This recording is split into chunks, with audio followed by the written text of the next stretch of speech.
In the early Roman Empire, when this fort at Hardknott was built, Roman fortifications weren't really meant to defend against enemy attacks. They were mainly meant to operate as a forward operating base for the Roman army to live in. So this was a place where the army lived in, and then they sent detachments out to patrol the local area. It wasn't meant to withstand a siege from an army. That explains why the walls weren't that tall. That explains why they didn't have any towers on them.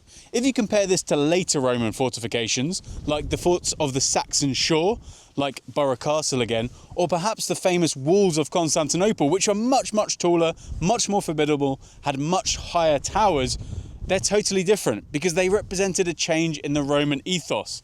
This was about attacking, whereas these fortifications, the ones at Borough and Constantinople, were about defending. This wall would have been much taller in antiquity, and it may have been covered in white plaster to make climbing it much more difficult, but that is not guaranteed. It's very unlikely that the Romans came across many people trying to attack this fort head on. And actually, this fort wasn't really meant to repel enemy invaders like a medieval castle was. It was different.